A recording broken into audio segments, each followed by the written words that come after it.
Congratulations! You are one step closer to finding which foods trigger your IBS symptoms.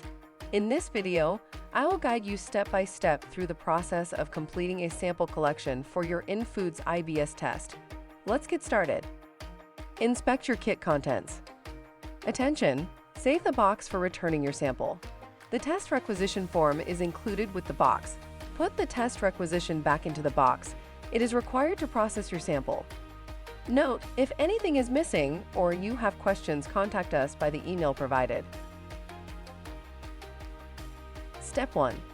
Fill out the sample label with last and first name, date of birth, and date collected. Step 2.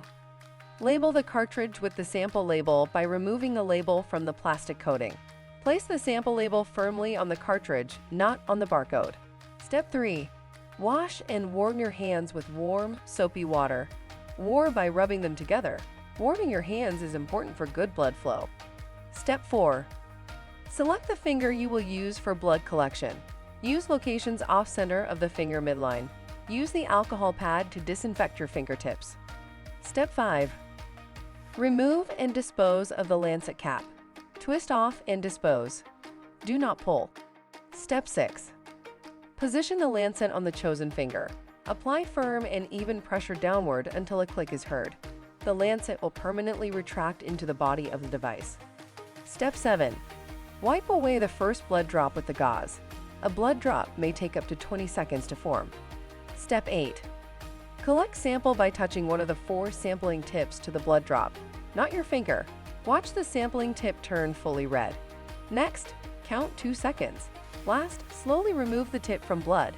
Repeat this process with all sampling tips. Proper sample collection. The sample will be rejected by the laboratory if the tips are not filled completely with blood. Ensure sample tips are filled completely.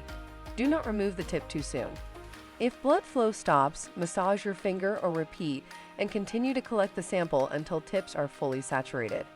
Do not oversample or collect so much blood that it begins to drip. Step 9. Set cartridge down on a hard surface and apply a bandage to your finger. Step 10. Close cartridge by lifting the sides to meet at the top. Press together until a click is heard. Step 11. Insert the cartridge into the silver specimen bag and seal the zip top shut. Ensure the desiccant card is still in the bag. Step 12. Dispose of lancet by enclosing it in the plastic pouch that contains the lancets. Seal it and trash it in a bin. Do not dispose the lancet in a recycling bin. Return instructions. This part is crucial to ensure quick and accurate results. Place the sealed silver specimen bag. Also be sure to place the test requisition form back into the box. Close and reseal the box using the adhesive tape already on the front flap of the box. Place the return shipping label in the outline space on the bottom of the box. To ensure proper results, you must mail your sample within 3 days of blood collection. The return checklist. Did you label the cartridge with your full name, date of birth, and collection date?